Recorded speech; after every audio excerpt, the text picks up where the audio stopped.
A janitor dragged a bleeding stranger through emergency doors until she saw his fangs and the ancient crest tattooed on his wrist. The vampire king everyone thought was dead gripped her hand and whispered a single word: "Stay." Now every vampire council in the city knows her face, and the king who hasn't spoken in decades refuses to let her leave his side. Now please take a moment and subscribe to our channel and comment where you are watching from and what time is it. It is always fascinating to see where these stories get all around the world. Thank you. Maya Torres had been invisible for 6 years, and she preferred it that way because invisible people didn't get hurt, and they didn't get noticed, and most importantly, they didn't get their kindness thrown back in their faces like the last time she'd tried to matter to anyone. So when she heard the wet gasping outside the service entrance at 11:47 on a Tuesday night, she almost kept mopping, almost pretended the sound was just wind or rats or anything except another human being bleeding out against the dumpsters. But her hands moved before her brain could stop them, and she shoved the service door open into October rain and rust smell. And there he was, collapsed against the green metal like discarded trash, filthy coat soaked through, shirt shredded to reveal ribs that shouldn't be visible through that much torn skin. And she knew. Protocol said call security, call the ER, don't touch the patient, but the nearest emergency room was 12 blocks away, and his breathing sounded like paper tearing, and she'd spent 6 years cleaning up after people who didn't see her, and she was so tired of being the kind of person who looked away. She hooked her arms under his shoulders, and he was heavier than he looked. Dead weight, except he wasn't dead yet. And he made a sound that might have been protest, but she ignored it because nobody died on her watch. Not tonight.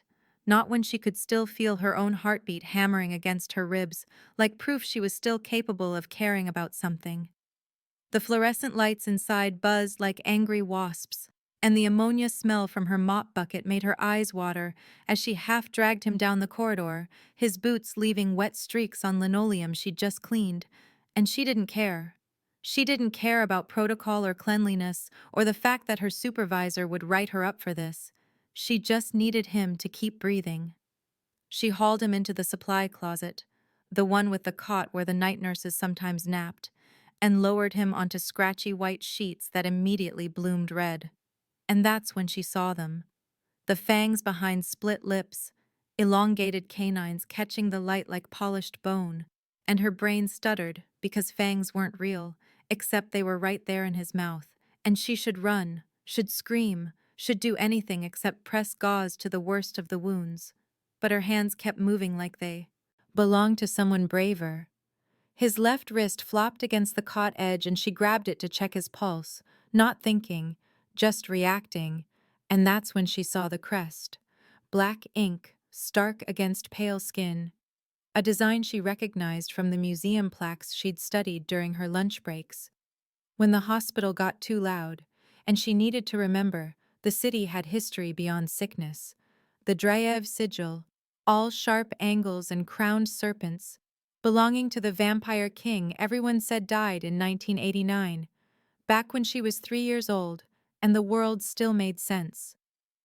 Her fingers touched the crest, and it felt warm, warmer than skin should be, and his hand locked around her wrist with impossible strength, bones grinding together in a grip that should have broken her but didn't, and his eyes opened, gold instead of human brown or blue, gold like old coins at the bottom of a well, and his voice came out rough and unused, scraped raw from decades of silence. Just one word that sounded like gravel and breaking glass, and every lonely night she'd ever survived: stay. Then his eyes rolled back and his grip loosened, and he was unconscious again, chest barely moving, and Maya stood there with her wrist throbbing and her heart trying to climb out of her throat, because what the hell had she just done? What the hell was he? And why did that single word feel less like a command and more like the first honest thing anyone had said to her in years? Her phone buzzed in her pocket, the vibration startling against her hip, and she fumbled it out with shaking hands, expecting her supervisor or maybe security wondering where she'd gone, but the notification was from an unknown number, a photo of her own face taken from a high angle. Security camera quality, grainy but unmistakable, and below it a single line of text that made her stomach drop through the floor. The council knows, run or serve. She stared at the screen until the words stopped making sense, until they were just shapes and threats. And then she looked back at the man on the cot, at the crest on his wrist, at the rise and fall of his chest that proved he was still alive because of her. And she thought about running, thought about walking out of the hospital and getting on a bus and disappearing into a city that had never noticed her anyway. But her feet stayed planted on the linoleum and her hands stayed pressed to the gauze, and she heard herself whisper, "I don't care what you are, nobody dies on my watch."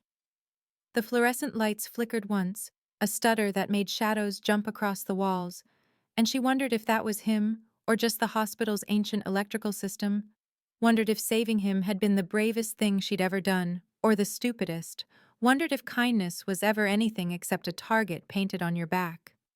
She needed help, and she couldn't call security, because what would she say? "There's a vampire bleeding out in the supply closet. And also, I think I just got drafted into some kind of supernatural surveillance state," so she tucked her phone away and grabbed the cot handles and wheeled him toward the ER bay. Screw protocol, screw invisibility, screw every instinct that told her to protect herself first, because he'd said stay, and she'd already decided the answer was yes, even if she didn't understand why. The ER was chaos as usual. 3 ambulances unloading at once, nurses shouting about blood pressure and IV lines, and Maya wheeled her patient past the triage desk, hoping no one would stop her.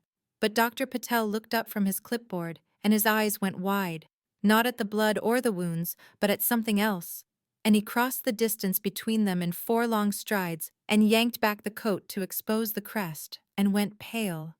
Actually pale, color draining from his brown skin like someone had pulled a plug. He grabbed Maya's shoulder hard enough to bruise and said, "That's not possible. He's been dead for 30 years. And Maya wanted to ask how a human doctor recognized a dead vampire king's tattoo, but Patel was already barking orders.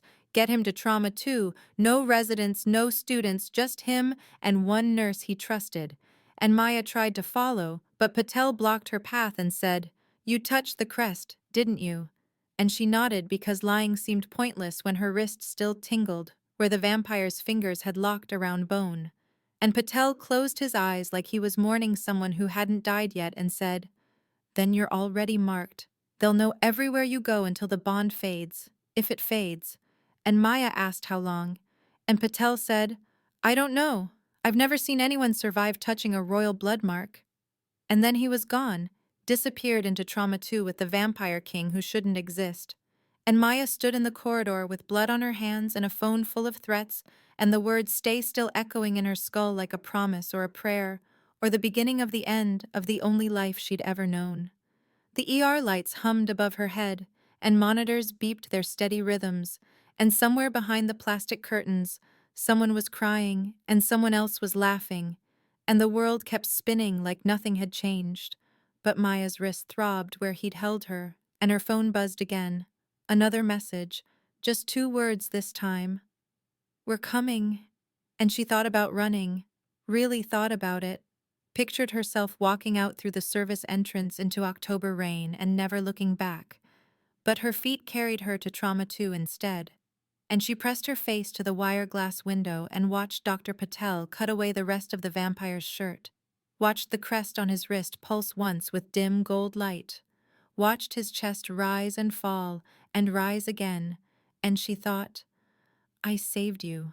I don't even know your name, but I saved you, and that has to mean something. That has to count for something in whatever game I just got drafted into." And the word stay wrapped around her ribs like armor or chains, and she couldn't tell the difference anymore, couldn't tell if she'd been brave or foolish, or if maybe in the end those were the same thing, and when the lights flickered again, she didn't look away. Maya was leaning against the corridor wall, trying to convince herself that the last hour had been a hallucination brought on by exhaustion and cleaning supply fumes when hospital security arrived at 12:15, and she knew immediately they weren't human, because humans didn't move like that, didn't glide down linoleum with footsteps that made no sound, didn't wear scrubs that fit too perfectly over frames that belonged in marble museums. And the woman on the left had eyes like green glass, and a smile that showed too many teeth and said, Maya Torres, we need to discuss the doctrine of witnessed return. And Maya's brain stuttered on the word doctrine because that sounded official, sounded like something with rules and consequences, and the man on the right added in a voice smooth as oil. When a declared dead royal is seen alive, the witness either enters service or is disappeared to preserve political stability, and he said disappeared the way someone else might say relocated or rehomed, casual and final, and Maya felt her spine go rigid because she hadn't survived 6 years of night shifts and loneliness just to get erased by people who thought human lives were administrative problems. She opened her mouth to tell them exactly where they could shove their doctrine when the trauma bay door swung open and he was there, the vampire king she'd dragged through rain and blood, standing upright despite the bandages wrapped around his ribs, despite the fact that 2 hours ago he'd been unconscious and dying, and his voice came out like gravel scraped over iron. She is under my protection. The law stands, and the two vampires in scrubs went very still, the way prey animals freeze when they realize the predator is bigger than they thought. And then they were gone. Not walking away, but simply absent. And Maya was alone in the corridor with a man who'd been dead for 30 years, except he clearly wasn't. She rounded on him and demanded, What the hell is the doctrine of witnessed return? What is service? And why do you get to decide if I'm protected or disappeared? And he leaned against the doorframe like standing cost him everything, and said in halting sentences that came out slow and deliberate, like each word was a stone he had to lift. I faked my death in 1989 because I was tired of being the reason people died, tired of the throne and the crown, and the endless political games where every decision I made got someone killed. And the council I left behind twisted vampire law into a surveillance state, turned protection into control. And your kindness resurrected me politically because every vampire in the city knows I'm alive now, and you're the proof. You touched my crest, and the bond marked you, and now they know your face, and they won't stop until you're either bound to me or eliminated. Maya stared at him and felt fury rising hot in her chest because she'd saved his life, and apparently that meant she'd signed herself up for some kind of supernatural witness protection program. Except the protection came with chains, and she said, I didn't ask for this. I didn't ask to be marked or hunted or turned into a political problem. I just didn't want you to die. And he met her eyes, and she saw exhaustion there, centuries of it. And he said, I know, I'm sorry. Speaking is hard for me. I haven't used my voice in decades. And that stopped her cold, because she could hear the truth in it, could hear how each sentence cost him. And some part of her that was still capable of sympathy, despite the terror thought. What kind of king goes silent for 36 years? At 1:50 in the morning, they relocated to his safe house, and Maya didn't want to go, but he explained quietly that the hospital wasn't safe, that the two vampires in scrubs had been a warning, not a threat, and the real danger would come soon. And she followed him out the service entrance into October cold that bit through her scrubs, because what else was she going to do? Run into a city that apparently had vampires in the hospital security and the government and God knows where else. They walked 6 blocks through streets slick with rain, and he moved carefully like his ribs hurt, but his hand stayed near her elbow, not touching but present, and she found herself cataloging details she shouldn't notice, the way his coat hung open despite the cold, the scars on his knuckles visible in streetlight, the fact that he kept checking over his shoulder like he expected pursuit. The brownstone was an old city, tucked between a closed tailor shop and a building with boarded windows, and it looked abandoned from the outside. But when he unlocked the door, The interior was chaos in a specific way. Organized mess, walls lined floor to ceiling with books and maps covered in red X's. And Maya asked what the X's meant, and he said, failed assassination attempts, 83 through 89. I was documenting who wanted me dead before I decided it was easier to just let them think they'd won. The air inside smelled like old paper and something metallic. Blood, maybe, faint but persistent, and dust motes swirled in moonlight that came through cracked shutters, and Maya tried to leave, walked straight to the door, and reached for the handle, but he was there, not grabbing her, but standing close enough that she'd have to push past him, and his gold eyes were pleading, and he said, "Please don't. Please just stay until dawn, until we can talk to the council." And she stepped back and tried again 10 minutes later, and again he was there. Proximity instead of force, asking instead of ordering. And the third time she wheeled on him and said, "You can't keep me here. I'm not your prisoner." And he said, "You're right. You're not. But if you leave, you'll be running with no plan into a city full of predators who know your face, and I can't. I won't let that happen to you because of me." She wanted to scream at him, but the words died in her throat because he wasn't wrong. She had no plan, no idea where to run or how to hide from people who could apparently track her through some kind of mystical blood mark, so she stayed, furious and confused, and hating that staying felt less like surrender, and more like the only option that didn't end with her dead in an alley. He gave her his coat, the long leather one that smelled like rain and old smoke, and she pulled it around her shoulders because the brownstone was cold and the coat was warm, and she told herself that's all it was. Practicality, not comfort, but when she caught him watching her wear it, something flickered across his face that looked almost like relief. He sat across from her at a table covered in maps and said, "I need to teach you the rules. The first one is this. A royal's direct protection cannot be challenged without council vote, which means you're safe as long as you stay close to me." And Maya laughed, bitter and sharp, and said, "So I'm safe as long as I'm your shadow, as long as I give up my job and my apartment and my entire life to follow you around?" And he flinched like she'd hit him and said, "Yes, I'm sorry." And she hated that he kept apologizing because apologies didn't fix this, didn't unmark her or uncomplicate her life, but they did make it harder to hate him completely. At 3:40, Vasily Crane arrived, and Maya knew he was dangerous before he even spoke, knew it in the way Konstantin's posture changed, shoulders back and jaw tight, knew it in the sudden drop in temperature, like the brownstone itself was reacting to his presence. Vasily was tall and sharp-suited, charcoal gray that probably cost more than Maya made in 6 months, and he moved through the door without knocking, without hesitation, like he owned every space he entered, and his eyes when they landed on Maya were clinical, assessing, the look a scientist gives a specimen under glass. He said, "Maya Torres, 28, night shift janitor at St. Agnes, no family, no close friends, minimal digital footprint. You're either very private or very lonely."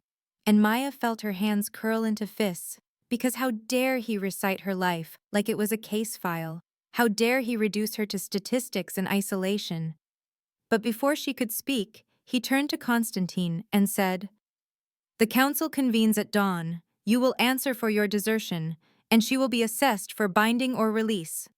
And Constantine's jaw went tighter, muscle jumping near his ear, and Vasily continued, "You haven't attended council in 36 years, Constantine. They're not going to be merciful just because you finally decided to stop hiding," and the way he said hiding made it sound like cowardice, made it sound like failure. Constantine stood slowly, carefully, like his ribs were reminding him they were still broken, and said in that gravel voice that seemed to cost him, "She will not be bound. I will invoke the trial of witness if the council demands it." And Vasily's eyebrows rose fractionally, the first crack in his professional mask, and he said, "The trial hasn't been invoked in 2 centuries. Are you sure you want to expose her to that kind of scrutiny?" And Constantine said simply, "Yes." Vasily's eyes flicked back to Maya, and for half a second, maybe less, something almost like pity crossed his face, softened the clinical assessment into something human, and then it was gone, and he was all business again, pulling a card from his jacket pocket and setting it on the table between old maps and coffee rings. He said, "If you run, Miss Torres, I'm required to retrieve you. It's my job as council enforcer, but I'd rather not." And the words were professional, but the tone underneath was almost gentle, almost regretful, and Maya grabbed the card and said, "Is that supposed to make me feel better?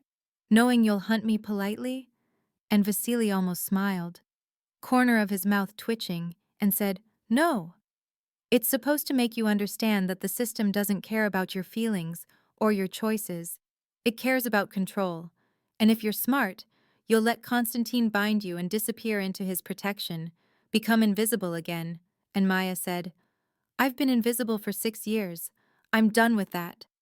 And something shifted in Vasily's expression, respect maybe, or recognition, like he was seeing her properly for the first time. He moved toward the door and paused, looked back at Constantine and said, "The council doesn't forgive desertion. They'll make an example of you if they can." And then his eyes cut to Maya and he added, "And they'll make her the price you pay for coming back." And then he was gone, door closing soft behind him, and the temperature slowly climbed back to normal, but the cold he'd brought stayed in Maya's bones. She looked at Constantine and said, "What's binding, really? Not the legal definition, but what does it do?" And he met her eyes and she saw shame there, old and deep, and he said, "Dr. Patel, the one who treated me, he's bound. He was human once, chose to tie himself to a vampire physician in exchange for protection, and now he can't leave, can't refuse orders, can't even think about running because the bond won't let him. It's autonomy traded for safety, except it's not really safety. It's just a prettier cage." And Maya thought about Dr. Patel's pale face, the way he'd moved with mechanical efficiency, and felt sick. Constantine continued, "I won't do that to you. I won't erase you to save you, which is why I'll invoke the trial. You'll testify publicly about why you saved me, and if the council believes you're telling the truth, they'll grant protection without binding. But if they think you're lying, or if your testimony destabilizes the political situation, they can declare you fair game and any vampire can claim or kill you." And Maya absorbed this, turned it over in her mind and said, "So either I get erased through binding, or I gamble my life on whether 13 vampire lords believe I'm honest." And Constantine said, "Yes, I'm sorry." And Maya laughed again, that same bitter, sharp sound, and said, "Stop apologizing and teach me how to survive this." They sat at the table as the sky outside shifted from black to gray, pre-dawn light creeping through shutters, and he taught her vampire law in halting sentences, the rules and loopholes and ancient doctrines that governed a world she'd never known existed, and she watched his hands as he gestured at maps, scarred knuckles and careful fingers that never once reached for her without permission. And she thought, he's dangerous, but he's not cruel. He's powerful, but he's breaking himself open to keep me alive. And that was more terrifying than the vampires in Scrubs or Vasily's clinical assessment, because it meant she was starting to trust him, starting to care what happened to him, and caring had always been the thing that got her hurt. Dawn broke cold and gray over Philadelphia, and Maya followed Constantine down stone steps beneath Reading Terminal Market into a world that smelled like metal and old incense, into council chambers that shouldn't exist under a place where tourists bought cheesesteaks and Amish pretzels, and the contrast made her head spin, made her feel like she'd stepped through a membrane between the ordinary city she knew and something ancient that had been waiting beneath it all along.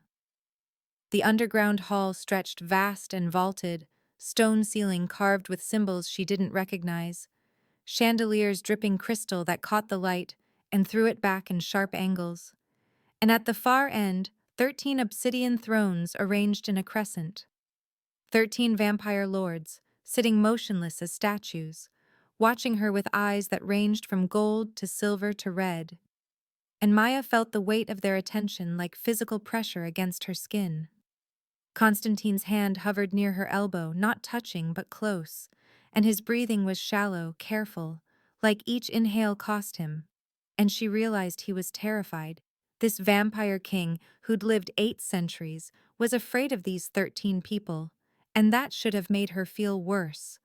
But somehow, it steadied her, because at least she wasn't alone in her fear. The session was public. Vampire law apparently required transparency for royal resurrections, and the gallery behind them held maybe 40 vampires, all silent, all watching, and Maya squared her shoulders and lifted her chin because she'd spent 6 years invisible, and if she was going to be seen, really seen, she wouldn't let them watch her crumble. The vampire in the center throne rose, and Maya's first thought was porcelain doll. Delicate features and pale skin that looked like it would crack if you touched it wrong. But then the woman spoke and her voice was silk sliding over. Knives, beautiful and deadly, and she said, Maya Torres, you stand witness to the return of Konstantin Drayev, last king of the Eastern bloodlines, and by the doctrine of witnessed return you must choose, submit to binding or face dissolution, and Maya's mouth went dry because dissolution sounded like a polite word for murder. Constantine stepped forward, and his voice came out rough, but stronger than it had been in the brownstone, loud enough to carry, and he said, I invoke the trial of witness. She will testify freely. And the porcelain woman, Isadora Vex, according to the placard on her throne, smiled, and it was the kind of smile that made Maya think of cats with cornered mice, and Isadora said, The trial of witness, how delightfully archaic, I accept. But let me remind you of the conditions from the Statute of Verity. If this girl testifies, and we deem her words false or politically destabilizing, she forfeits all protection and becomes fair game. Any vampire may claim or kill her as they see fit. Do you accept these terms? Maya felt Constantine go rigid beside her, felt the air in the chamber shift like everyone had stopped breathing, and she wanted to grab his arm and tell him no, don't do this, don't gamble my life on whether these 13 predators decide to believe me. But before she could speak, he said, Yes, I accept, and his voice cracked on the second word, like it hurt him to say it. Isadora's smile widened, and she settled back onto her throne, crossing legs that were probably older than the Declaration of Independence, and said, Then let us begin, Maya Torres. Tell us why you saved a creature you did not know, why you risked yourself for someone the world declared dead. And Maya swallowed hard and said, Because he was dying and I'm a janitor, I clean up messes, I make things better when I can, and leaving him to bleed out in the rain would have been, she paused, searching for words, would have been erasing part of myself, the part that still believes kindness matters even when the world punishes you for it. The chamber was so quiet she could hear the crystal chandeliers trembling, could hear her own heartbeat hammering against her ribs, and one of the other council members, a man with silver eyes and a scar bisecting his face, leaned forward and said, Kindness is a human luxury, girl.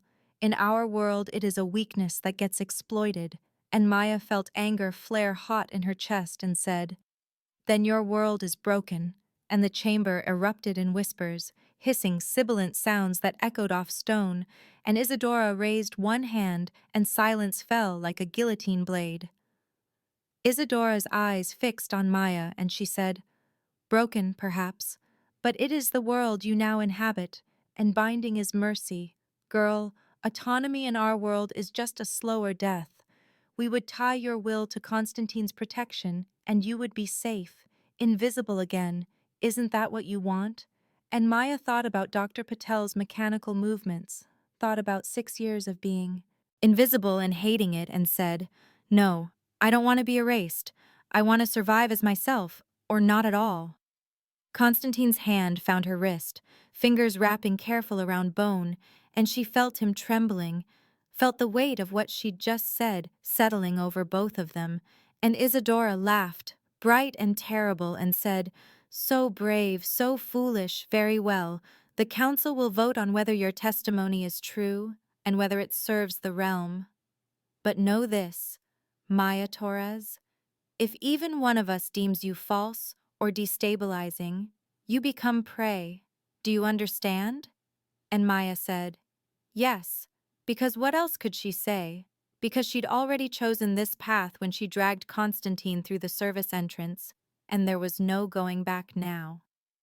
The vote happened in silence, each council member raising a hand or leaving it lowered, and Maya counted 6 hands up, 5 down, 2 abstaining, and her stomach dropped because 6 wasn't enough, wasn't majority. But then one of the abstaining vampires, a woman with gold eyes like Constantine's, said, I change my vote to affirm, her testimony rings true, and that made 7, and Maya's knees almost buckled with relief, except Isadora was still smiling, and that meant the trap hadn't sprung yet.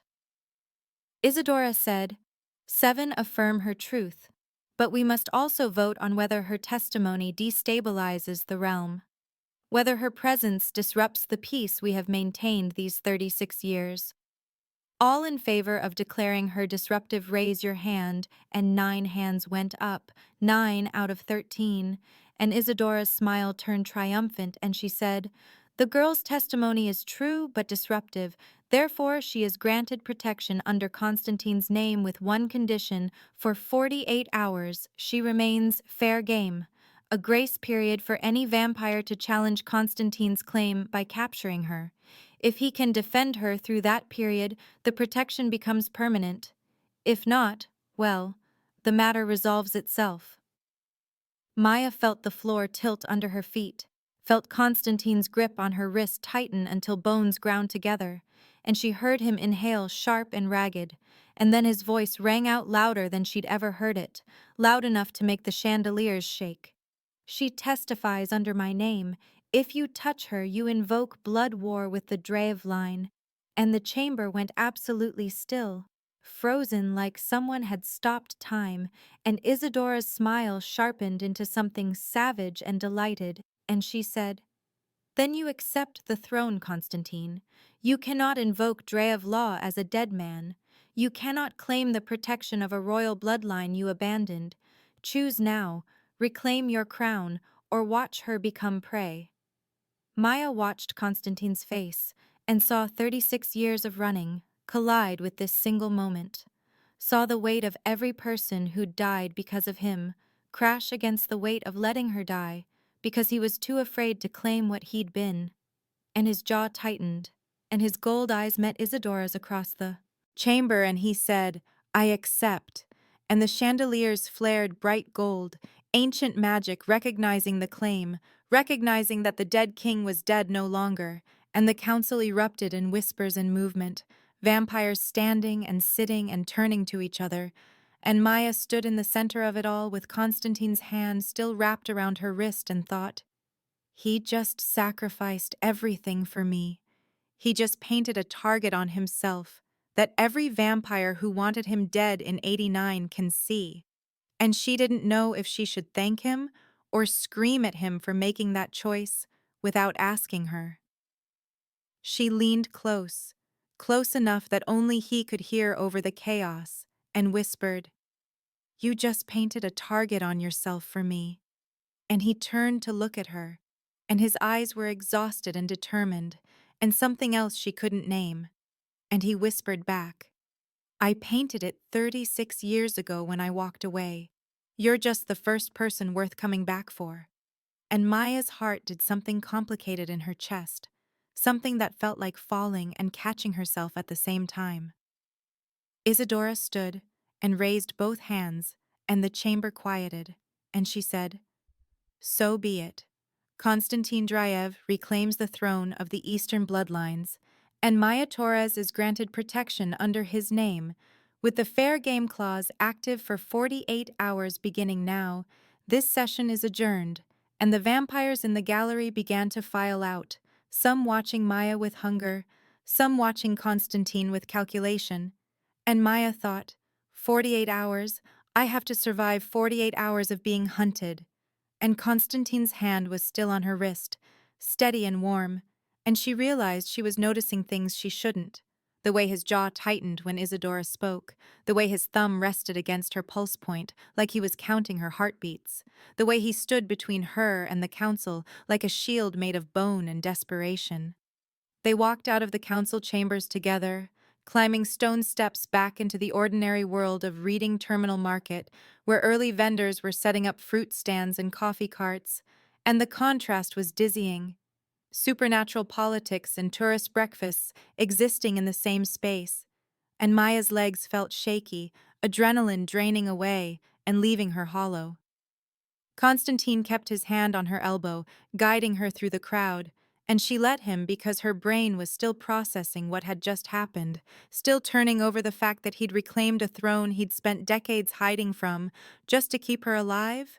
And she didn't know what to do with that information, didn't know how to hold the weight of being worth that much to someone. They made it to the brownstone as full dawn broke, October sunlight slanting through shutters, and Constantine locked the door behind them and leaned against it like standing was taking everything he had left, and Maya said, "Why did you do that? Why did you accept the throne for me? You could have let me take my chances with the fair game clause." And he looked at her with those gold eyes that had seen centuries she couldn't imagine and said, "Because I've spent 36 years watching people suffer for my cowardice, watching the council twist vampire law into a surveillance state because I was too afraid to fight them, and you saved me without knowing who I was, without expecting anything. You saw a dying man, and you chose kindness, and I will not let them punish you for being the kind of person I forgot existed." Maya felt tears prick her eyes and blinked them back furiously because she would not cry, would not break down when she needed to stay sharp and survive the next 48 hours. But something in her chest was cracking open. Some wall she'd built around herself to survive 6 years of loneliness. And she said, "I'm not special. I'm just a janitor who made a choice." And Constantine pushed off the door and crossed to her and cupped her face in scarred hands and said, "You're the first person in decades who made me want to stop running, who made me remember what I was supposed to be protecting when I took the throne the first time. And that makes you the most dangerous thing that's ever happened to me." His hands were warm against her skin, and she could feel his pulse in his fingertips, and she realized with the jolt that went through her like electricity that she wanted him to kiss her, wanted it even though they were being hunted, even though the next 48 hours were a countdown to violence, wanted it because, or maybe in spite of the fact that he'd just upended his entire existence to keep her alive, and the wanting scared her more than Isadora's smile or Vasili's clinical assessment, or the knowledge that somewhere in the city vampires were already planning how to capture her and force Constantine to fight. He seemed to read something in her face, because his thumb brushed her cheekbone, and his eyes went soft, and he said, "Not yet. Not while you're still in danger. I won't take anything from you that isn't freely given when you're safe." And Maya wanted to tell him she was giving it freely now, but the words stuck in her throat, and instead, she just nodded and stepped back, and his hands fell away, and the space between them felt like a promise and a threat, and the beginning of something neither of them knew how to name. The brownstones settled around them, dust and old maps, and the faint smell of blood, and somewhere in the city the 48-hour clock was ticking down, and Maya thought, "I matter to him. I matter enough that he reclaimed a throne, and maybe that's worth fighting for. Maybe that's worth surviving for." And she caught herself staring at his hands again, at the careful way he moved through space, like he was afraid of breaking things. And she thought, "I'm in so much trouble. Not just from the vampires hunting me, but from the way my heart keeps reaching toward him, even when my brain knows better." Maya stood in the council chambers at 8:30 in the morning, with daylight filtering through high windows and turning the cold marble floors into mirrors, and every word she spoke echoed like a gavel strike, like a verdict being passed on her own life. And she told the truth, because lying seemed pointless, when 13 vampires could probably hear her heartbeat change if she tried to deceive them. She said, "I saved him because he was dying, not because I knew who he was or what saving him would mean. I heard him gasping outside the service entrance, and I dragged him inside because leaving someone to bleed out in the rain felt like erasing part of myself, the part that still believes people matter even when the world punishes you for caring." And he whispered, "Stay, and I stayed, because that word sounded less like an order and more like the first honest thing anyone had said to me in 6 years. The council listened in silence, so complete she could hear her own breathing, could hear the rustle of fabric when one of the vampires shifted in their obsidian throne, and Isadora Vex leaned forward with those porcelain features arranged in something that might have been curiosity or might have been contempt, and said, "Do you understand that your kindness has destabilized a peace 36 years in the making?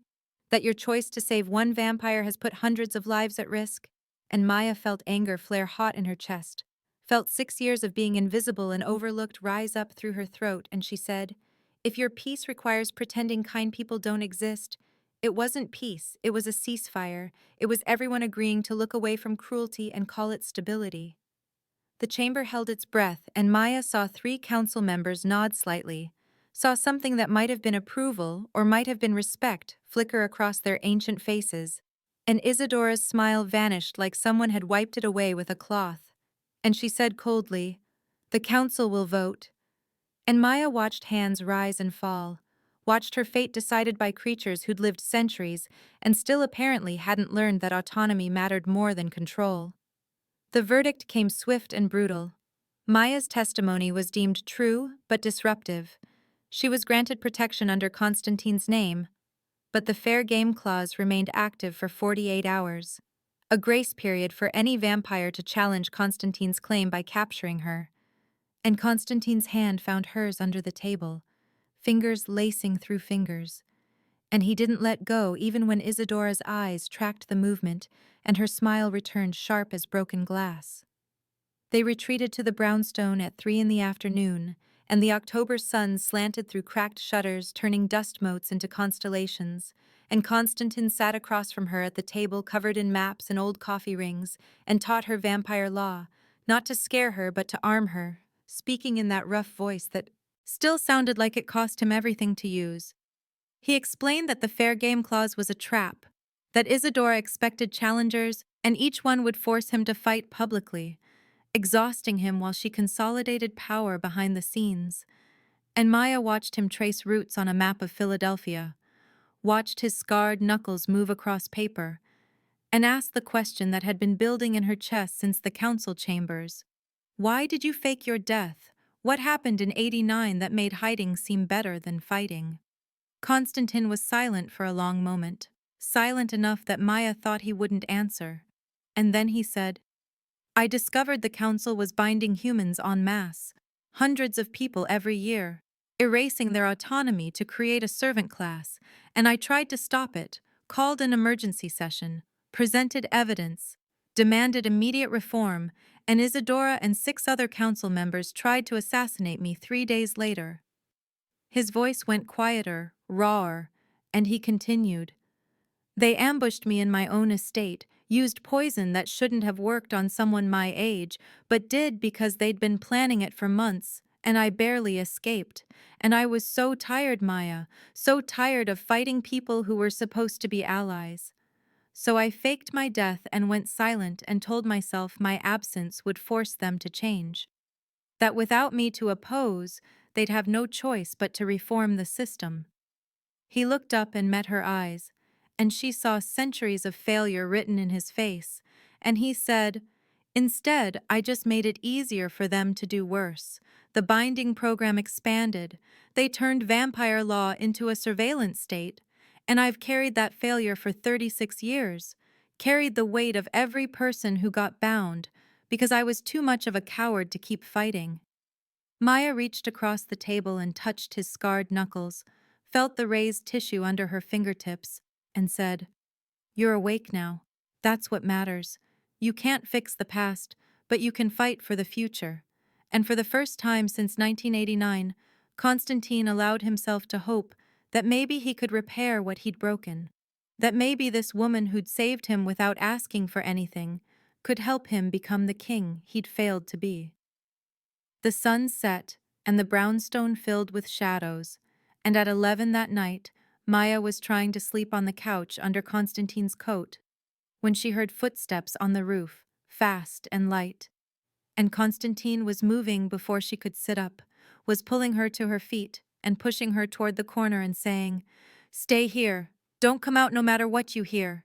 And then he was gone, climbing the fire escape to the roof. And Maya lasted maybe 30 seconds before terror and stubborn defiance drove her to the doorway where she could see. The rooftop was bathed in moonlight, half hidden by clouds, and Constantine faced another vampire, tall and broad-shouldered, with a smile that showed too many teeth, and, the stranger said, Gregor of the Western bloodlines claims this witness by ancient right of pursuit and capture. Yield her and avoid bloodshed, Drev. And Constantine said nothing, just moved, and the fight was fast and brutal, and nothing like the choreographed violence Maya had seen in movies. They collided like freight trains, no weapons, just fists and speed that made Maya's eyes water trying to track, and Constantine was still injured, still healing from the wounds that had nearly killed him 2 days ago, and Gregor was fresh and strong and laughing as he landed blows that drove Constantine back toward the roof edge. Maya's heart hammered against her ribs, and she gripped the doorframe hard enough to hurt, and watched Constantine take a hit that should have dropped him, watched him stagger and catch himself, and she thought, he's losing, he's going to lose, and Gregor will take me, and Constantine will have reclaimed the throne for nothing. And then Gregor's eyes cut to her, hungry and calculating, and he lunged past Constantine straight for the doorway. Constantine's rage ignited like gasoline meeting a match, and he moved faster than Maya's eyes could track, was suddenly between her and Gregor with his hand locked around Gregor's throat, and he slammed the other vampire down onto concrete hard enough to crack it, and growled in a voice that made the air itself seem to vibrate. "She is not a prize. Touch her again, and I'll make you beg for the sun." And Gregor went limp immediately, yielding with both hands raised, and Constantine held him there for 3 more seconds, like he was considering killing him anyway, before letting go and stepping back. Maya sagged against the doorframe, legs shaking, and watched Gregor scramble to his feet and vault over the roof edge, disappearing into the city, and then Constantine turned to her and his eyes were still gold-bright with fury and fear, and something else she couldn't name, and he crossed to her in 3 strides and cupped her face in his hands, checking for injuries, and she said, "I'm fine. You won." And he said, "You shouldn't have watched. You shouldn't have seen that." And she said, "I needed to see it. Needed to know what you're risking for me." Their eyes locked, and the space between them felt charged like the air before a thunderstorm. And Maya saw him lean in, saw his gaze drop to her mouth, and her breath caught because, yes, she wanted this, wanted him, wanted to feel something besides fear and exhaustion. But he pulled back at the last second, pulled back and rested his forehead against hers and murmured, "Not like this. Not when you're still in danger. I won't take anything from you that isn't freely given when you're safe." And Maya's heart cracked open, because how was she supposed to protect herself from falling for someone who fought like that, who held her like she was breakable and precious and worth reclaiming a throne for? A voice from the adjacent rooftop said, "Touching, really?" And they jerked apart to find Vasily Crane standing in silhouette against the city lights, and he vaulted the gap between buildings with inhuman grace and landed soft as a cat on their roof. He said, "Council-mandated witness. I'm required to record all fair game challenges. Congratulations on your victory, Constantine. 1 down and 2 to go," and Maya felt her stomach drop because 2 more. 2 more fights like that, and Constantine was already bleeding from a split lip, already moving like his ribs hurt. And Vasily continued, "2 more challengers are coming. He can't fight them all, not in his condition, unless—" And he trailed off and Maya demanded, "Unless what? Finish it." And Vasily's eyes met hers, and she saw something almost like respect there, and he said, "Unless you bind to him willingly, it voids the fair game clause immediately. You'd be safe, and he wouldn't have to fight anymore." Maya felt Constantine go rigid beside her, felt his hand find hers and squeeze once in warning or plea or both, and she said, "No, I'm not trading my autonomy for safety. I'm not becoming another Dr. Patel." And Vasily nodded slowly, and something that might have been approval crossed his face, and he said, "Good. I was testing whether you'd cave, whether you'd choose the easy way out." And Maya said, "There's nothing easy about any of this." And Vasily almost smiled and said, "No, there isn't. Which is why most people choose binding. They choose the cage because at least cages are predictable." He pulled something from his jacket pocket, a burner phone cheap and anonymous, and tossed it to Maya, and she caught it on instinct, and he said, "When the council turns on you, and they will, call me," and then he was gone, vaulting back to the adjacent roof and disappearing into shadow, and Maya stood there with the phone heavy in her hand and Konstantin's blood on the concrete and thought, "He's defecting." Or thinking about it, the enforcer who's supposed to hunt me just gave me a lifeline. Constantine swayed, and Maya caught his elbow and guided him back down the fire escape into the brownstone, into lamplight and dust and the smell of old books, and she made him sit on the couch while she found the first aid kit, ancient and barely stocked but good enough to clean the split lip and check his ribs. She knelt in front of him and pressed careful fingers to his side, and he hissed, but didn't pull away, and she said, "You can't keep doing this. 2 more fights will kill you." And he said, "I'll survive. I've survived worse." And she said, "That's not the same as living. Surviving isn't enough." And he caught her wrist gently and said, "It is if it means you're alive at the end of it." Maya felt tears prick her eyes and blinked them back furiously because she would not cry, would not break down when he needed her steady, but something in her chest was fracturing, some wall between her heart and her brain, and she said, "I'm not worth dying for. I'm just a janitor who made a choice." And Constantine pulled her closer, pulled her up onto the couch beside him, and said, "You're the person who made me want to stop running, who made me remember what I was supposed to be protecting when I took the throne 8 centuries ago. And if that's not worth fighting for, then nothing is." His hand was still on her wrist, thumb resting against her pulse point, and Maya thought about the almost kiss on the rooftop, thought about the way he'd moved between her and Gregor without hesitation, thought about the fact that she was falling for him in the worst possible moment. Falling for a vampire king who'd been silent for 36 years and was learning to speak again because of her. And the wanting was terrifying because wanting meant vulnerability, and vulnerability meant pain, and she'd spent 6 years building walls specifically to avoid this feeling. But the walls were rubble now, demolished by a man who looked at her like she mattered more than empires, and Maya leaned her head against his shoulder and felt his arm come around her careful and warm, and she said, "2 more fights. 48 hours isn't even half over." And he said, "I know, but I'm not facing them alone anymore. I have you, and that's more than I've had in decades." And Maya closed her eyes and let herself have this moment, this brief island of safety in a sea of violence, and thought, "I'm in so much trouble. Not just from the vampires hunting me, but from the way my heart keeps choosing him, even when logic says run." Maya had just started to believe they might survive the night when the second challenger arrived at 12:45, and this time he didn't bother with formalities or ancient rites, just came through the brownstone door with a council warrant in one hand and murder in his eyes, and he said in a voice smooth as poisoned honey, "Konstantin Dryav, your resurrection violates the statute of finality. A dead king cannot reclaim the throne without majority council approval, which you do not have. Therefore, this warrant voids your protection of the witness Maya Torres effective immediately." Constantine went very still in the way Maya had learned meant he was calculating odds and outcomes, and he said, "Isadora sent you, didn't she? This is her end game." And the lieutenant smiled, showing fangs, and said, "The head of council merely enforces the law, and besides, you've destabilized the realm with your return. 2 fights in 12 hours. How long before your presence sparks a civil war?" And Constantine said, "She engineered this. The fair game clause was bait to force me into fights, then use those fights as evidence I'm dangerous." And the lieutenant's smile widened and he said, "Clever for a king who's been dead so long. But it doesn't matter. Isadora's already moving. The council votes at dawn to strip your claim. The girl becomes fair game permanently unless you yield the throne." And then he lunged not for Constantine, but for Maya.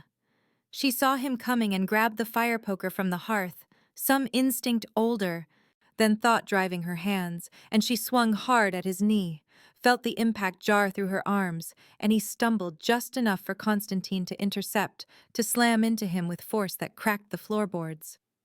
They fought fast and brutal, and Constantine was weakening. Maya could see it in the way he moved half a second slower than before, could see blood seeping through the bandages on his ribs, and she thought, 2 fights in 12 hours is killing him. He can't keep doing this. But he fought anyway. Fought like her life depended on it, which it did. And he got the lieutenant pinned against the wall with one hand around his throat. And the lieutenant wheezed out, "You're already losing, Dreyev. Yield the throne and she lives. Keep fighting and you both burn." And Konstantin froze, just for a second. And that second was enough for the lieutenant to twist free and vault through the window, glass shattering, disappearing into the October night. Constantine stood in the wreckage, breathing hard and bleeding, and Maya crossed to him and pressed her hand to his ribs where fresh blood darkened his shirt, and she said, "We need to leave. If Isadora is moving the council against you, then this place isn't safe." And he nodded but didn't move, just stared at the broken window, like he could see the future rushing toward them through the gap. They fled to the Bellevue Hotel rooftop at 2 in the morning, high and public, and harder to attack without witnesses, and the October wind cut through Maya's borrowed coat, cut straight to bone, and below them the city was waking, delivery trucks and early commuters, and a world that had no idea monsters lived in the spaces between streetlights. Constantine leaned against the roof access door, and Maya watched him unravel in real time, watched 36 years of running crash against this moment where running was no longer an option, and he said, "You should go. Disappear into the city. I'll fight Isadora alone. I reclaimed the throne to protect you, but the throne is the weapon she's using against you, and I don't know how to fix this." Maya felt fury ignite in her chest, fury at him for trying to make her choices, fury at herself for caring so much it hurt, and she crossed the distance between them and grabbed his face in both hands and forced him to look at her. Really look at her, and she said, "You didn't drag me into this. I walked in. I chose to save you, and I chose to stay, and I'm choosing now to fight beside you, so stop trying to protect me from my own decisions and let me help you." Constantine's gold eyes were wet, and he said, "I've been alone so long. I forgot what it felt like to have someone choose me. Not the throne, or the power, or the political advantage. Just me." And Maya said, "I'm choosing you, the man who went silent because he was tired of people dying, the man who's learning to speak again because he thinks I'm worth it, and I'm not leaving you to fight ghosts alone." He broke then, silent tears tracking down his face, decades of exhaustion and failure and loneliness pouring out, and Maya pulled him close and held him while he shook, held him the way she'd wanted someone to hold her through 6 years of invisibility and night shifts, and believing she didn't matter to anyone. And it wasn't romantic, wasn't soft or gentle. It was two people who'd been alone too long finally being seen by someone who understood that survival wasn't the same as living.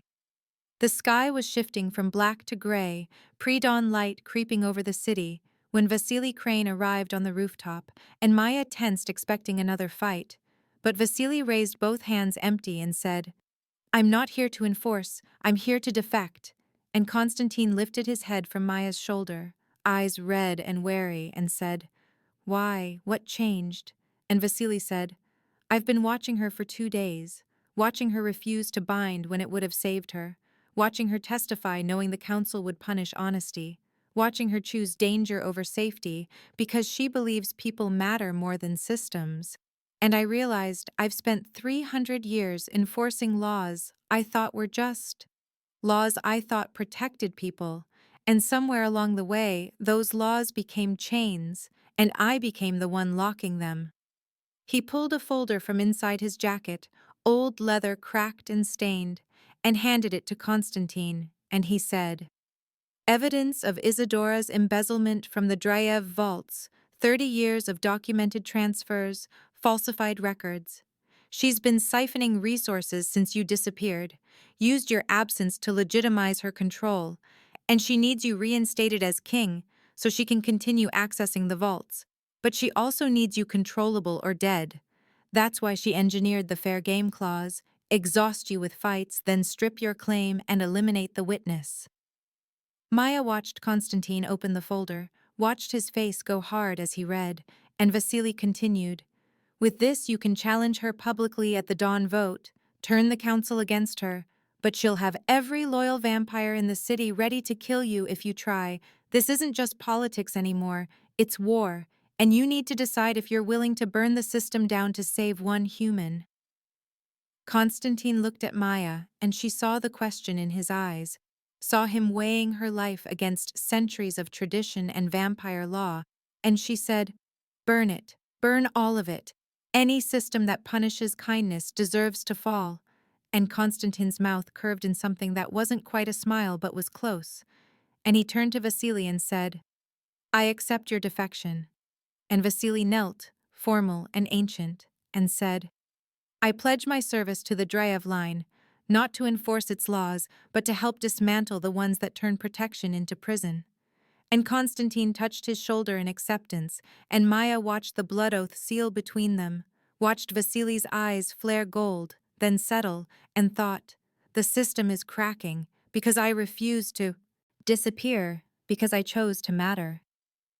They sat on the rooftop as dawn approached, three people planning to walk into a council chamber and accuse the head of centuries of corruption, and Constantine laid out the strategy. He would present the evidence publicly, force a vote on Isadora's removal, and Maya would stand beside him as living proof that the system punished compassion, that vampire law had become a tool for control instead of protection. Vasily added that the council would fracture. Some would side with Isadora because they benefited from her corruption. Others would side with Constantine because the evidence was damning. And the ones in the middle would vote based on fear, not principle. And if they failed, if the council sided with Isadora, then Maya and Constantine would both be declared fair game permanently, and civil war would become inevitable. Maya absorbed this, turned it over in her mind, and said, "So we're gambling everything on whether 13 ancient vampires care more about justice than power." And Constantine said, "Yes, I'm sorry." And Maya said, "Stop apologizing. I'm tired of hearing you apologize for giving me choices." And Vasily said quietly, "Most people don't want choices. They want safety, which is why the council has maintained power so long. They offer the illusion of protection in exchange for autonomy, and most people take that deal." Constantine turned to Maya, and his voice was rough and raw, and he said, "You can still walk away, disappear before dawn. I'll fight this alone. I won't blame you for choosing survival." And Maya felt something fierce and bright burn in her chest, and she said, "I'm not leaving, not because you need me, because I need to see this through. I need to know that choosing kindness over invisibility was worth it, that saving you that night meant something bigger than just one life." Constantine's hand found hers, and he laced their fingers together and pulled her close enough that she could feel his breath against her forehead. And he said, "If we survive this, if we somehow make it through the dawn vote and Isadora's retaliation and whatever comes after, I'll ask you properly. Not as a king asking a witness, just as a man who's tired of being alone asking a woman who taught him how to speak again." And Maya said, "Ask me now. I don't want to wait for safety that might never come. I want to hear it now, while we're still alive to mean it." Constantine's voice broke when he said, "Stay with me, not because of law or debt or protection, not because you're marked or hunted or caught in vampire politics, but because you want to, because you choose me the way I'm choosing you." And Maya said, "I already am. I've been choosing you since the moment you said stay in that hospital corridor. I just didn't have words for it yet." He kissed her forehead, gentle and aching, lips pressing against skin like a promise or a prayer, and Maya closed her eyes and felt tears slip free, because this wasn't how she'd imagined falling in love, not surrounded by violence and political machinations and the countdown to a confrontation that could kill them both. But maybe love was always like this, messy and terrifying and worth fighting for anyway. Vasily cleared his throat and said, "Dawn in 45 minutes, we should prepare." And the moment broke, but didn't shatter, just transformed into something harder and more determined. And Maya stood with Constantine's hand still in hers and looked out over the city, waking below them, and thought, I'm about to walk into a council chamber and testify against the most powerful vampire in Philadelphia. I'm about to watch the man I love accuse his enemy of crimes that will spark a war. And I'm terrified. But I'm also more alive than I've been in 6 years because finally I matter to someone, and they matter to me, and that's worth burning the whole system down to protect. Constantine pulled her close one more time, wrapped his arms around her like he could shield her from what was coming, and he said, Thank you for saving me. Not just that night in the hospital, but every moment since.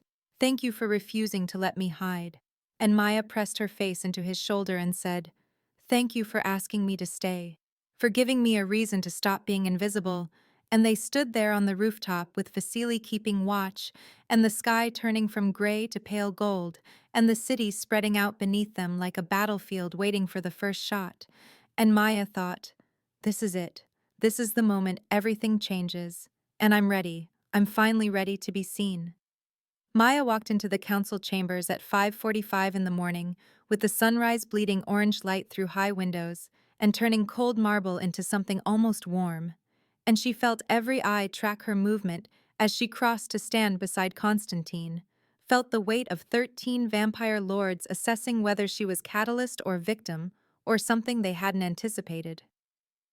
Isadora Vex sat in the center throne, looking confident and untouchable, porcelain features arranged in a smile that said she'd already won. And Constantine stepped forward with the evidence folder in his hands, and his voice rang out clear and strong, no longer halting or rough, but the voice of a king who'd remembered how to rule. And he said, I present evidence of 30 years of embezzlement, documented transfers from Drea vaults to Isadora Vex's private accounts, falsified records claiming these resources funded the binding program, when in fact the program expanded while she siphoned wealth for personal gain. And she did this while claiming it was my legacy, my failure, when I was the one who tried to stop it. The chamber erupted in whispers and movement, 3 council members immediately standing to call for Isadora's arrest. But 4 others rose with hands on weapons, loyalists who'd benefited from her corruption or feared her retaliation, and the room split down the middle like a fault line, cracking open.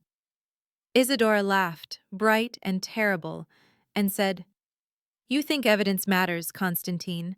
I've kept this realm stable for 30 years while you hid like a coward. I've maintained order and prevented chaos. And yes, I took resources, but I earned them by doing the work you abandoned. And Constantine said, You didn't maintain order. You built a prison. You turned vampire law into a surveillance state and erased human autonomy to create a servant class. And he gestured to Maya. And I abandoned a system built on erasing people like her, people who save lives without asking for anything in return. And you've built an empire on making sure no one can choose freely, on making sure kindness is punished and control is rewarded. His voice got louder, more certain, and he said, I'm not reclaiming the throne to rule. I'm reclaiming it to tear down every law that made hiding seem like the only option, every statute that turns protection into chains. And if that destabilizes your precious peace, then your peace was never worth keeping. The chamber split 6-6 with one abstention, a perfect stalemate. And Maya watched Isadora's smile sharpen into something predatory, and she drew a blade from somewhere in her robes, silver and ancient, and said, Then we settle this the old way, you and me, Constantine. Winner takes the throne and the girl. And Constantine stepped forward, already reaching for a weapon he didn't have. But Maya's brain was racing because there had to be another way. Had to be some loophole or technicality. And she remembered Vasily on the rooftop teaching her obscure laws while they waited for dawn. Remembered him saying, if a witness's testimony causes a council split, the witness may invoke the right of the catalyst. It's never been used in modern times, but it's still valid. And Maya's voice cut through the chamber before Constantine could respond to Isadora's challenge, and she said, I invoke the right of the catalyst. My testimony caused this split, therefore I call for public referendum. Let every vampire in this city vote on whether the binding program continues or ends. Let them decide if the system you've built serves them or enslaves them." Silence fell like a physical weight, and Isadora's blade lowered fractionally, and she said, "That law hasn't been invoked in 2 centuries. It's a relic." And Maya said, "But it's still on the books. You can't challenge it without admitting the law you've spent decades enforcing is invalid." And Isadora's face went cold and furious, because Maya had her trapped, had used vampire law against itself the way Constantine had taught her. Vasily moved first, crossing the chamber to kneel in front of Maya, formal and deliberate, acknowledging her authority as catalyst. And Maya's heart hammered because this was it. This was the moment the system either broke or adapted, and one by one 4 of the 6 lords who'd sided with Constantine knelt.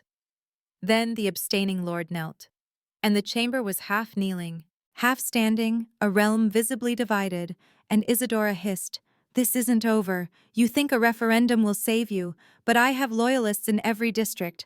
I'll see you burn before I let a human dismantle what I built." And then she was gone. Smoke and old magic, vanishing like she'd never been there at all. Constantine turned to Maya with gold eyes wide, and something like awe written across his face, and he said, "You just ended a dynasty with a technicality." And Maya's hands were shaking, adrenaline draining away and leaving her hollow. And she said, "I learned from the best. You taught me that vampire law has loopholes big enough to drive a revolution through." And Constantine laughed, actual laughter that sounded rusty and surprised. And he pulled her close and pressed his forehead to hers and said, "You're terrifying, you know that, absolutely terrifying in the best possible way." The council adjourned with instructions to organize the referendum within 3 days, and in the interim Constantine's claim stood, and Maya remained under his protection, but Isadora was in the wind gathering loyalists, and everyone knew the real fight was just beginning. But for now, for this moment, they'd won something, had fractured the system enough to let light in. They walked out of the council chambers into October dawn, and the city was waking around them. Delivery trucks rumbling past and early commuters clutching coffee cups and pigeons, pecking at the pavement. Normal, ordinary life, continuing completely unaware of the war brewing beneath it.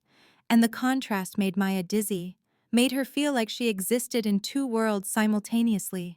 The supernatural one, where she'd just invoked ancient law to challenge a vampire dynasty, and the human one, where she was just a janitor who hadn't slept in 2 days and desperately needed food.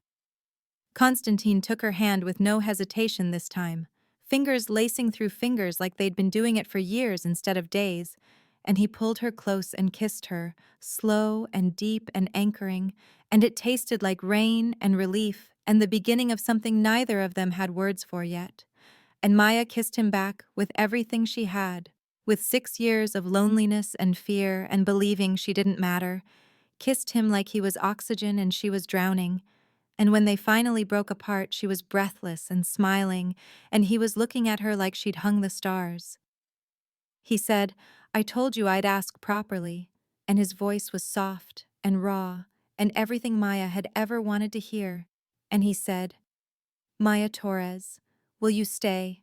Not as my witness or my protector, not because vampire law binds you, or because you're caught in politics you didn't choose, but as the person I want to wake up beside when this is over. As the person who taught me how to speak again, and fight again and hope again." And Maya felt tears slip free and didn't bother wiping them away because she was done hiding, done pretending she didn't feel things, and she said, "I'm staying.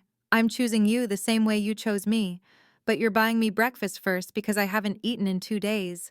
And if I'm going to help you dismantle a government and survive a referendum and fight whatever Isadora throws at us next, I need pancakes. I need coffee. I need to sit in a normal diner and remember what ordinary feels like for 10 minutes. Constantine laughed again, and it was getting easier, the sound less rusty, more genuine, and he said, "Pancakes, coffee, normalcy, I think I can manage that."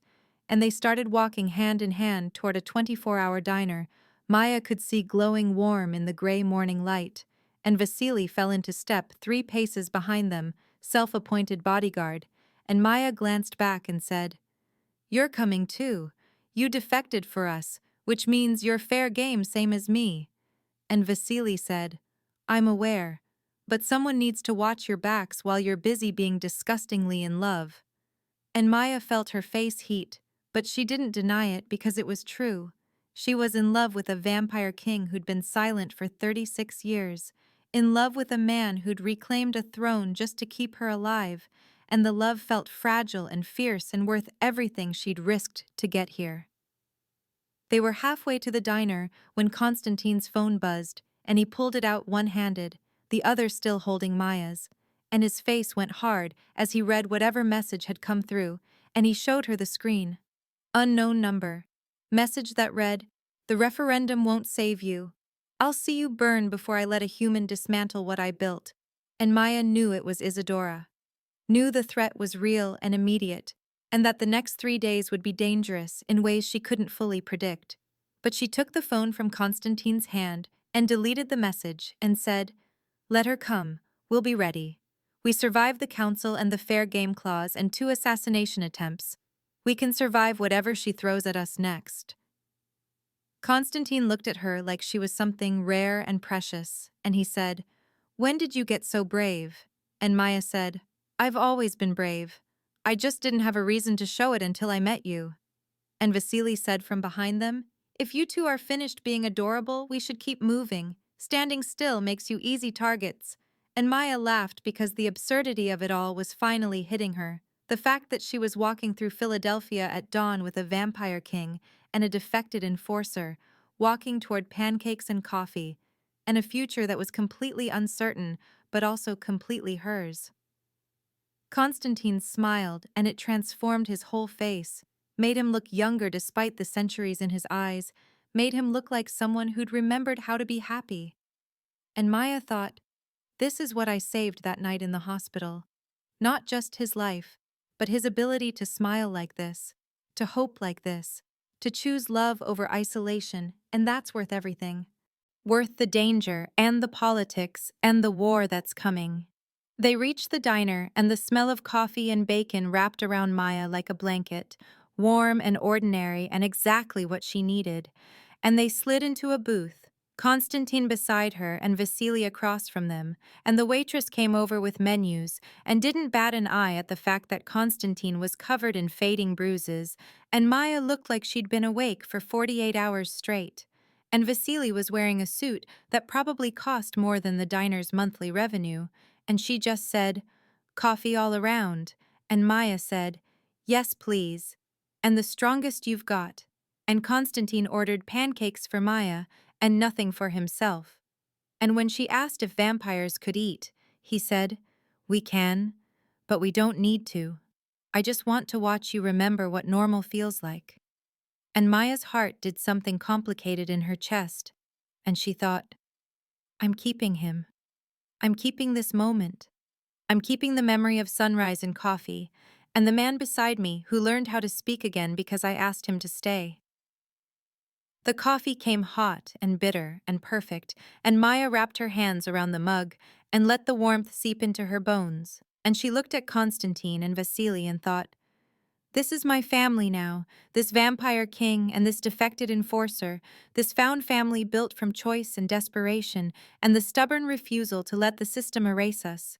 And she said out loud, "Thank you, both of you, for choosing me back, for making me feel like I matter." And Constantine's hand found hers under the table and squeezed once, gentle and certain, and Vasily said, "You invoked the right of the catalyst and fractured a centuries-old power structure, Maya Torres. I think you've proven you matter."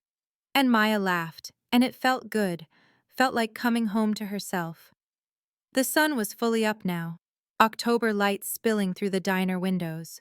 And outside the city went about its business completely unaware that underneath the ordinary surface a revolution was brewing, and Maya thought, 3 days until the referendum, 3 days to convince every vampire in Philadelphia that autonomy matters more than control, that the binding program needs to end, and then whatever comes after that, whatever war Isadora starts, Whatever consequences ripple out from my choice to save one dying man in the rain, and she wasn't afraid anymore, wasn't waiting for permission to exist. She was choosing to fight, and choosing to love, and choosing to believe that kindness was power, not weakness. And beside her, Constantine was smiling that tired, genuine smile, the first real smile in 36 years. And Maya leaned her head on his shoulder and closed her eyes and let herself have this moment of peace before the storm, this moment of pancakes and coffee, and the man she loved finally believing he deserved to be saved. And she thought, whatever comes next, we face it together. And that's enough. That's more than enough. That's everything.